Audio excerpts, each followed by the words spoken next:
कि आने वाले 5 वर्षों के अंदर दुनिया के भीतर बहुत बड़ा युद्ध होने वाला है।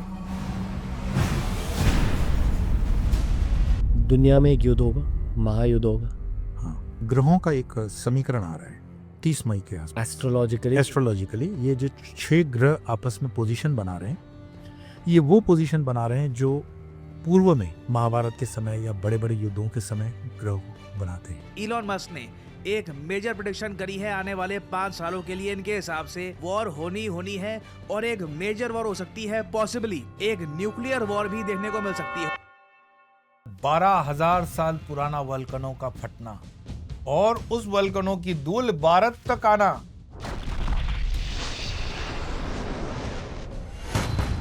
और उस भारत के आकाश में उड़ती हुई धूल के कारण कई इंडिगो जैसी एयरलाइनों के फ्लाइट कैंसिल हो जाना। अब भी अगर नहीं समझ रहे हो तो कब समझोगे?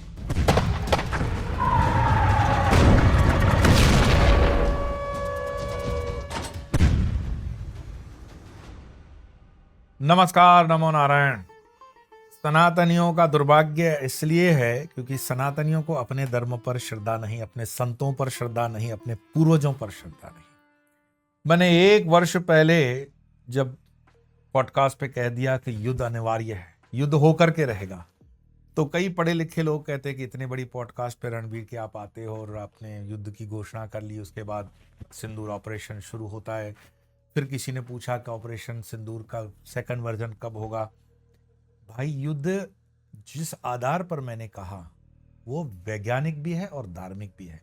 मैं कहूं तो आप प्रश्न चिन्ह खड़ा करते हो, लेकिन मस्क कहे तो आप कहते हो नहीं, वो तो बड़ा सुलझावा व्यक्ति है।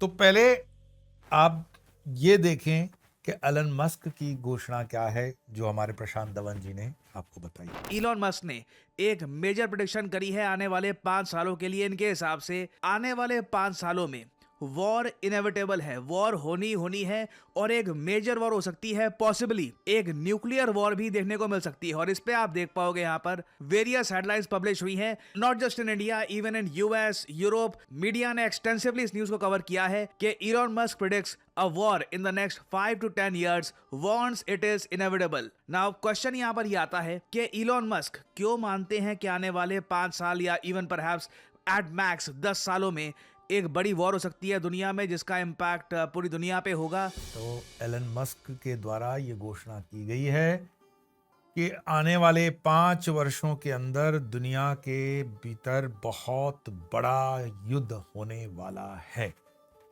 तो क्या वो जन्म कुंडली देखकर बता रहा है? एलन मस्क एक वैज्ञानिक टेम्परामेंट का व्यक्ति है, बिजनेस जिसके रग रग में है, उसको विश्व का पूरा ज्ञान है। काफी कुछ चीजें जो हैं वो साइंटिफिक आधार पर वो कहते हैं।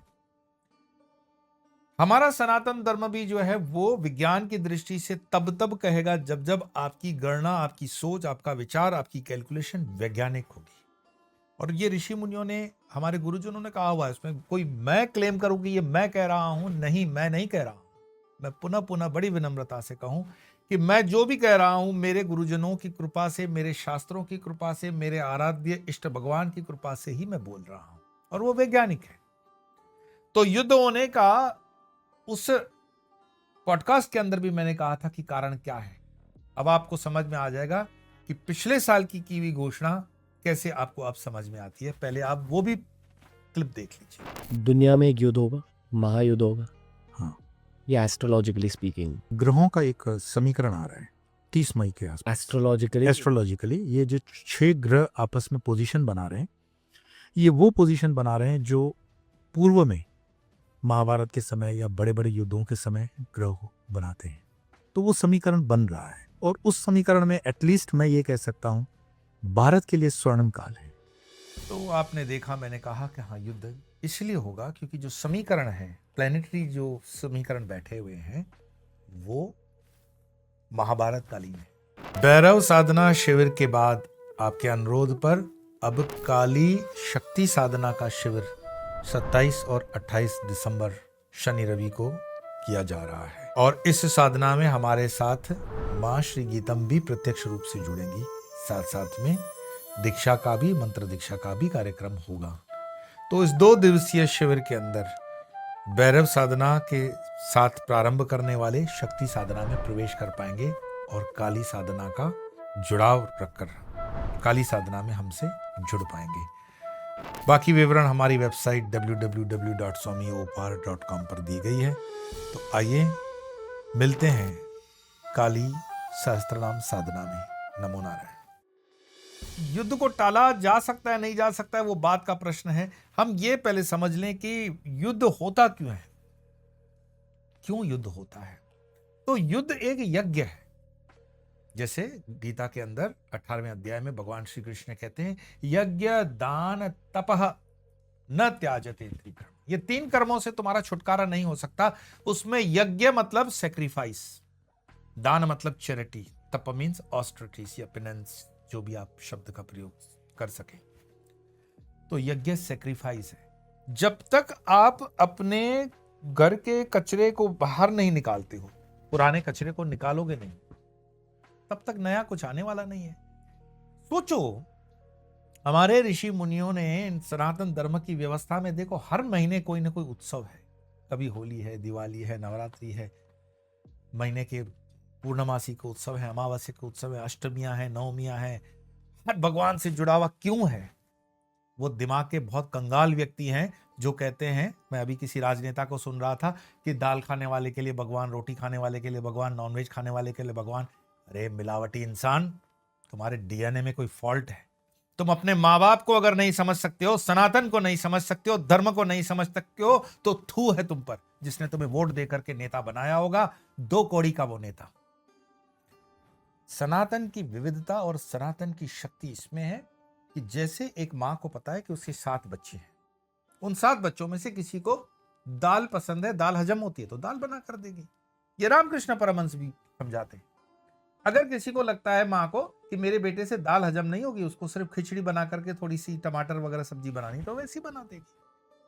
किसी को और सब्जी अच्छी लगती है, किसी को उस तरह की वो व्यवस्था करके। तो विराट की जो माँ है वो तुम्हें व्यवस्था दे रही है, और ना शुक्रे ना मुराद, तुम्हें वो ग्रेटिट्यूड तो है नहीं। उल्टा तुम कमेंट सनातन पे करते हो और सनातन में ही पलते हो, बढ़ते हो, और कीड़े की तरह दीमक बनकर इस धर्म को तुम खत्म कर रहे हो। जब तुम्हें धर्म समझ में नहीं आ रहा, जब धर्म की व्याख्या तुमसे हजम नहीं हो रही है, तो मल स्थान को मुख में लाने की क्या आवश्यकता है? क्या जरूरी है हर मंच पे मुंह खोल दोगे और बकवास करोगे? लेकिन हिंदू बहुत इस समय निर्माल्य है। किसी और जगह पे होता तो सर तन से जुदा। पता नहीं हिंदुओं की माओं की कोखें इतनी कमजोर क्यों हो गई कि हम कोई वीर नहीं पैदा कर पा रहे। अरे कम से कम गोमूत्र से तो उसका अभिषेक करो। तो कोई भी उलट सुलट बोल रहा है। तो मैं अपने विषय पे यार, मैं कोई युद्ध के पक्ष में हूं, पहले इसको कूड़ा करकट को दिमाग से हटा दो। मैं युद्ध के पक्ष में नहीं हूं। लेकिन जैसे मैंने कहा कि दिवाली है, दिवाली के दिनों में आप सपोज करो एग्जाम्पल, पुराने इलेक्ट्रॉनिक्स को निकाल देते हो। भाई फ्रिज निकल गई, टीवी निकल गई, नए मॉडल की आएगी, तो क्या कर रहे हो आप? किसी को धक्का मार के निकाल रहे हो, परिवर्तन ला रहे हो, प्रोग्रेस कर रहे हो, कर क्या रहे हो? तो उस सृष्टि के चक्र में जब युद्ध होता है, तो उस युद्ध को अगर महाभारत से पहले जोड़ दो, भगवान कृष्ण समर्थ है, पूर्णावतार है। वो चाहते तो एक क्षण में और क्षण के निमेष मात्र में चाहते तो युद्ध को समाप्त कर सकते थे, युद्ध होने ही नहीं देते। लेकिन वो कहते हैं मैं काल रूप हूं। अब काल रूप को गलत इंटरप्रिटेशन करने की जरूरत नहीं है। काल मीन्स है समय, the timeless element of that timelessness of that cosmic energy. वो अनंत की जो भाषा है, जो अनंत का जो पैरामीटर है, वो है काल। और वही काल, कालोस्मी जब वो कहते हैं, कालोस्मी जिसको हम महाकाल कहते हैं, उज्जैन के महाकाल, तो वो महाकाल कृष्ण कहते हैं कि मैं यहां परिवर्तन करवाने के लिए आया हूं। और ये हम कहें तो उस पर टीका हो जाए। यही चीज जीसस अपने बाइबल में कहते हैं कि मैं बाई से बाई को लड़ाने के लिए आया हूं, पिता को पुत्र से लड़ाने आया हूं।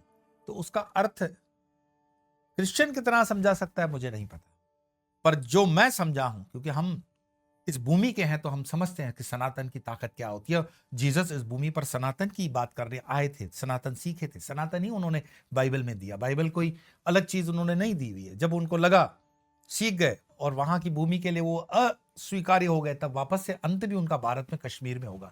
आज वो विषय नहीं है, आज विषय युद्ध का है।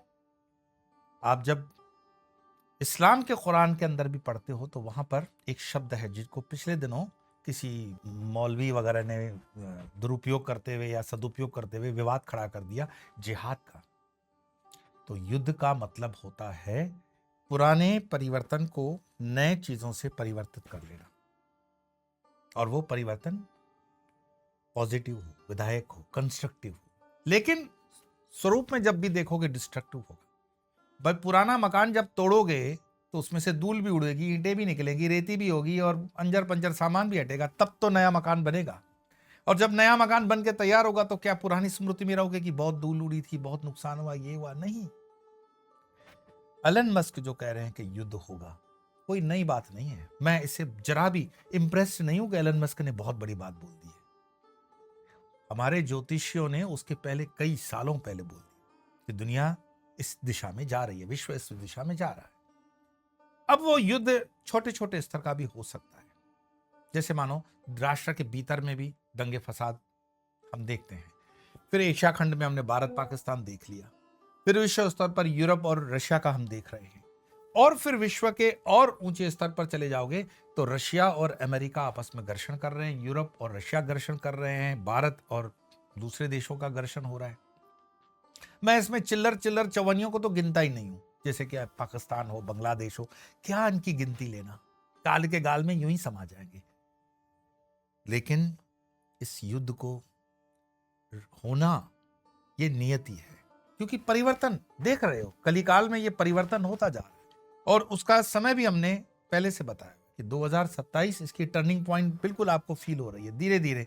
जो अगर आपने इसका अनुभव अभी तक नहीं किया कि 2025 किसका होगा विनाश, मैं टीम से कहूंगा कि उसका थंबनेल बार आपको दिखाए और एक बार पुनः आप देखो 2025 किसका होगा विनाश। आज ईरान के अंदर जो स्थितियां हो रही है, इजराइल के अंदर स्थितियां हो रही है, बिटकॉइन की मार्केट बुरी तरह से गिर गई है, 12,000 साल पुराना वल्कनों का फटना और उस वल्कनों की धूल भारत तक आना, और उस भारत के आकाश में उड़ती हुई धूल के कारण कई इंडिगो जैसी एयरलाइनों के फ्लाइट कैंसिल हो जाना। अब भी अगर नहीं समझ रहे हो तो कब समझोगे? तो एक साल पहले क्या मुझे कोई दिव्य ज्योति ने बताया कि जो मैं आपको बता रहा हूं? पर ये गणित है, ये सनातन है, ये सनातन की शक्ति है। आप भी गणित कर सकते हो अगर धर्म के मार्ग पर हो, कोई आपका गुरु है, सदैव गुरु। बाकी ये फोटोज में, ये रील शील में जो आप करते रहते हो, ये कोई धर्म नहीं, ये कोई अध्यात्म नहीं है। बी प्रैक्टिकल, जमीन पे उतरो और अध्यात्म की यात्रा का प्रारंभ करो। बस मेरा हाथ जोड़ करके आपसे निवेदन यही है कि अब भी समय है। हम उस मुकाम पे खड़े हैं जहां पर मृत्यु या यूं कहो महाकाल अपना तांडव प्रारंभ कर चुका है। तो एलन मस्क ने जब कहा कि युद्ध होगा, तो युद्ध होने का क्रम इसलिए होता है कि जब युद्ध नहीं होगा, शांति का जब समय होता है, तब शांति के समय में राष्ट्र के जो 4 स्तंभ होते हैं वो होते हैं धर्म, अर्थ, काम और मोक्ष। और युद्ध जब आएगा युद्ध विश्व में, तब वो स्तंभ उल्टे हो जाएंगे। तब क्या हो जाएगा? किसी को मोक्ष की आवश्यकता नहीं, सारे लोग कामनाओं से भरपूर होंगे, अर्थ की तरफ बढ़ेंगे और धर्म लास्ट में देखेंगे। जो क्रम धर्म, अर्थ, काम, मोक्ष होना चाहिए था, वो मोक्ष, काम, अर्थ, धर्म हो जाएगा। और आज देख रहे हो, ट्रंप को पूछो कि कोई भय है इस इंसान को परमात्मा का? सुबह उठता है, अंट शंट किसी पे टैरिफ मार दिया, रात सोता है, अंट शंट कोई स्टेप ले लेता है। धर्म का उसको डर नहीं। हाँ, बोलने के लिए है I am a good Christian. Good Christian ऐसा होता है क्या?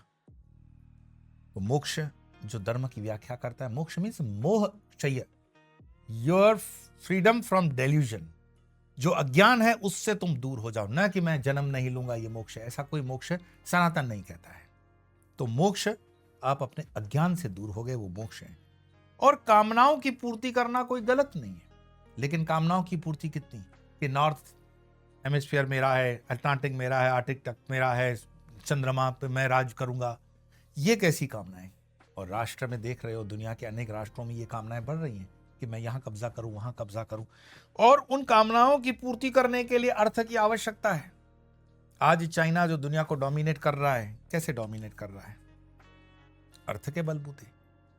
और सारी जो लड़ाई है, ये बिटकॉइन वाली देखो या जो भी चीजें चल रही हैं, वो चल क्या रही है? अर्थ के आधार पर। और ये अर्थ की जो लड़ाई सारे देशों में हम देख रहे हैं, ये इसलिए प्रारंभ हो रही है क्योंकि धर्म बिल्कुल नीचे आ गया, धर्म खत्म हो गया।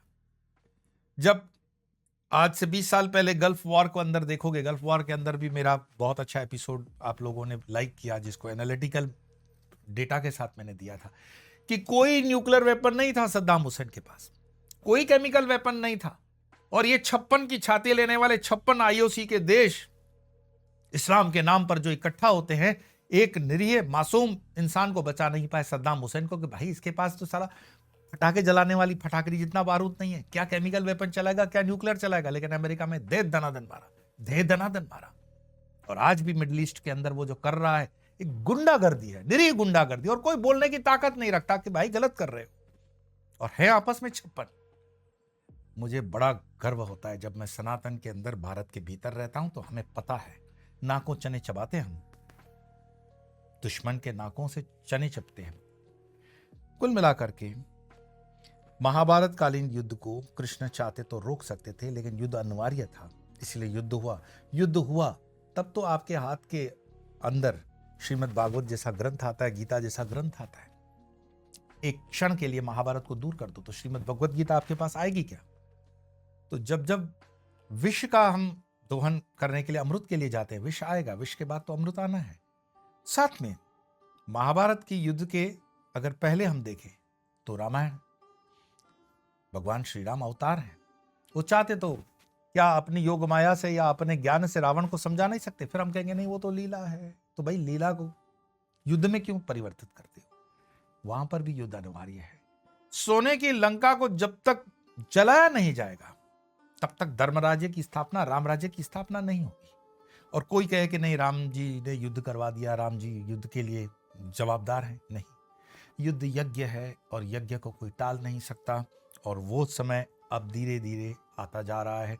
2025 के अंतिम पड़ाव पर हम पहुंचे हैं, 2026 प्रारंभ होने वाला। मेरी टीम ने मुझे कहा कि 2026 की भी जो प्रेडिक्शंस हैं वो उसको लोड किया जाए। मैंने कहा कोई जरूरी नहीं है। जब समझने वाली जनता के अंदर उतनी समझ नहीं है तो किसके लिए हम लोड करें? धर्म पर चलने वाले कितने हैं? पीड़ा होती है कि जब टुचे लोग इस पर टुचे कमेंट्स करते हैं, क्योंकि उस चीज के लिए हम आपसे कोई शुल्क वगैरह तो लेते नहीं है। ये वीडियो तो फ्री है, अंगूठे से आगे कर दो, पीछे कर दो। परंतु कुल मिलाकर के मैं फिर से कहूं कि पुराना जाएगा तब तो नया आएगा। और एक श्लोक हमेशा याद रखो गीता जी का, नैनम छिन्दन्ति शस्त्राणि नैनम दहति पावक न चैनम क्लेदयन्त्यापो न मारुति शोषित। पुनरपि जन्म पुनरपि मरणम पुनरपि जठरे अग्निशयनम, एक संसारे बहु दुस्तारे कृपया पाहि माहि मुरारे भज गोविंदम। सत्य वही है, गोविंद। तो जीवन में युद्ध को टाला नहीं जा सकता है, परंतु युद्ध से खुद को टाल करके बाहर लाया जा सकता है। जैसे पूरे विश्व में अगर कांटे बिछे हुए हैं तो उन कांटों को मैं ठीक नहीं कर सकता हूं, पर उन कांटों से बचने के लिए मैं अपने लिए एक जूता बना सकता हूं। तो ये अशांति, ये युद्ध का माहौल, ये दुनिया में जो भुखमरी, ईरान के अंदर पानी की किल्लतें, दुनिया में जो तूफान 300 साल पुराने रिकॉर्ड तोड़ रहे हैं, चाहे वो श्रीलंका वाला तूफान हो, चाहे वो जो अफ्रीका के देश के अंदर उल्का पिंड आपने देखा, जो हादसे होते हैं कुदरती, उन सबको अगर जोड़ करके देखोगे तो समझ में आएगा कि हम परिवर्तन की तरफ धीरे धीरे बढ़ रहे हैं। और अगर इसको आज भी तुम स्वीकार नहीं करते हो तो ये भूल तुम्हारी है, परमात्मा की नहीं। परमात्मा संकेत दे रहा है, रोज जाकर दरवाजे पे दे रहा है कि उठो, जागो, धर्म के मार्ग पर चलो। और मैं जैसे कहता हूं, सनातन की इस यात्रा में जुड़ जाओ। तुम चलना प्रारंभ करो, एक कदम उठाओ, दूसरा कदम अपने आप तुमसे उठ के चले जाएगा। तो सनातन की यात्रा पर हम बढ़े, धर्म की ओर बढ़े। धर्मो रक्षति रक्षितः। अपने राष्ट्र के लिए, सनातन के लिए, धर्म के लिए जुट जाओ, लग जाओ, और यही समय है, नहीं तो चूक जाओगे। तो आज इतना ही, फिर मिलेंगे, तब तक के लिए नमो।